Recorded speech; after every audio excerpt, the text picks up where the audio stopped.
कि एक बॉल को ग्राउंड से हम v स्पीड से अपवर्ड फेंकते हैं और इतनी स्पीड से फेंकते हैं कि वो 10 मीटर की हाइट तक जा सकता है। तो बताओ 6 मीटर की हाइट पे उसकी पोटेंशियल और काइनेटिक एनर्जी का रेशियो क्या होगा?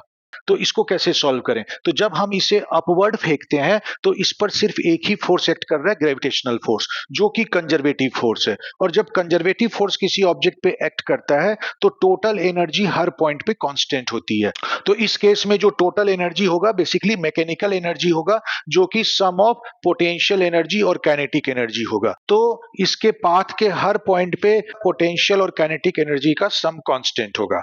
अब इसके पाथ में हमारे पास तीन इंपॉर्टेंट पॉइंट है। इनिशियल पॉइंट ओ जहां से फेंका गया है, फाइनल पॉइंट ए जो 10 मीटर की हाइट पे है और ये मैक्सिमम इस हाइट तक जा सकता है। जब हमने ऊपर फेंका तो धीरे धीरे उसकी स्पीड कम होती जाएगी और इस पॉइंट पे जाके वो रुक जाएगा। इसका मतलब काइनेटिक एनर्जी पोटेंशियल एनर्जी में कन्वर्ट हो रहा है और इस पॉइंट पे सारी काइनेटिक एनर्जी पोटेंशियल एनर्जी में कन्वर्ट हो गई है। और जो तीसरा इंपॉर्टेंट पॉइंट बी है, जिसके बारे में हमें क्वेश्चन पूछा गया है कि वहां पे पोटेंशियल और काइनेटिक एनर्जी का रेशियो क्या होगा, और ये हमें पता है कि इन तीनों पॉइंट पे पोटेंशियल और काइनेटिक एनर्जी का सम कांस्टेंट होगा। तो ए पर अगर हम देखें तो ए पर जो टोटल मैकेनिकल एनर्जी होगा, मतलब पोटेंशियल एनर्जी और काइनेटिक एनर्जी का सम होगा, वो कितना आएगा? तो पोटेंशियल एनर्जी का फॉर्मूला mg इंटू एच होता है, तो यहाँ पे mg इंटू एच लिख दिया, क्योंकि इस पॉइंट पे जाके ऑब्जेक्ट रुक चुका है तो उसका काइनेटिक एनर्जी 0 होगा।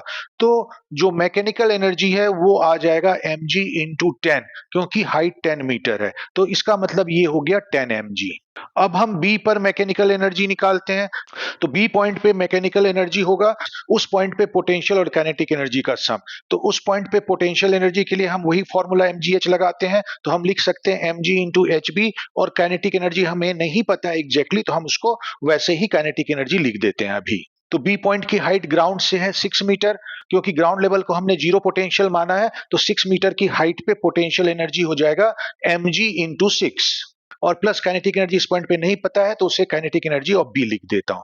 तो ये आ गया हमारे पास 6 mg प्लस बी पर जो काइनेटिक एनर्जी हमें नहीं पता है, लेकिन हमें पता है मैकेनिकल एनर्जी कांस्टेंट होता है। तो मतलब ए पे जितना मैकेनिकल एनर्जी है उतना ही मैकेनिकल एनर्जी बी पर भी होगा।